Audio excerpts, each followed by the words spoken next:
હરસના આયુર્વેદિક ઘરેલું ઉપાય ભાગ 2. 20. શેકેલું જીરું, મરી અને સિંધવનું ચૂર્ણ મઠા કે છાશમાં લેવાથી હરસ, અતિસાર અને ગ્રહણીમાં ફાયદો થાય છે. 21. વડની છાલ, કૂણી કૂપણનો ઉકાળો પીવાથી દૂધતા હરસમાં ફાયદો થાય છે. 22. ગોટલીનું ચૂર્ણ મધ સાથે આપવાથી દૂધતા અર્શ અને સાહેદ પ્રદર મટે છે. 23. સુરણના ટુકડા ઘીમાં તળી ખાવાથી હરણ મટે છે. 24. સુરણનો કંદ સૂકવીને બનાવેલું ચૂર્ણ 320 ગ્રામ, ચિત્રક 60 ગ્રામ અને મરી 20 ગ્રામ એ સર્વનું ચૂર્ણ કરી તેમાંથી બમણો ગોળ નાખી મોટા બોર જેવડી ગોળીઓ બનાવી ખાવાથી સર્વ પ્રકારના હરસ મટે છે. 25.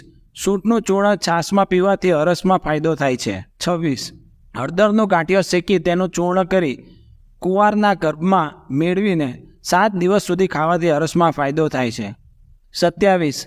આંબલીના ઝાડની છાલનું વાસ્તગાળ ચૂર્ણ ગાયના અધમણ્યા દહીં સાથે સવાર સાંજ ખાવાથી દૂધતા હરસ મટે છે. 28.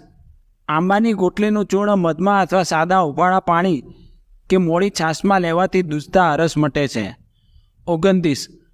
કારેલાનો કે કારેલીના પાનનો એક નાની ચમચી જેટલો રસ સાકર મેળવી પીવાથી રક્તસ્રાવમાં ફાયદો થાય છે. 30. કોકમનું ચૂર્ણ કે ચટણી દહીંની ઉપરની તરમાં મેળવી ખાવાથી દૂધતા હરસ મટે છે. 31. ગરમા ગરમ શેકેલા ચણા ખાવાથી દૂધતા હરસનો રક્તસ્રાવ બંધ થાય છે. 32. છાશમાં ઇન્દ્રજવનું ચૂર્ણ મેળવી પીવાથી દૂધતા હરસ મટે છે. 33. માખણ, નાગર કેસર અને ખડી સાકર ખાવાથી દૂધતા હરસનો રક્તસ્રાવ બંધ થાય છે. 34. મીઠા લીમડાના પાનને પાણી સાથે પીસી ગાળીને પીવાથી દૂધતા હરસ મટે છે. 35. હરસમાં લોહી પડતું હોય તો વડના સૂકા પાનની રાખ માખણમાં કાલવી મળમાર્ગમાં લેપ કરવો. 36. 60 ગ્રામ અજમો 60 ગ્રામ જૂના ગોળમાં મેળવી પીસી તેમાંથી 5-5 ગ્રામ જેટલો સવાર સાંજ લેવાથી વાયુના હરસ મટે છે. અહીં આપવામાં આવેલી માહિતી સામાન્ય જાણકારી અને ઇન્ટરનેટ દ્વારા આપવામાં આવેલી માહિતી ઉપર આધારિત છે. અમે તેની પુષ્ટિ નથી કરતા. વધુ જાણકારી માટે ડૉક્ટરની સલાહ જરૂર લો.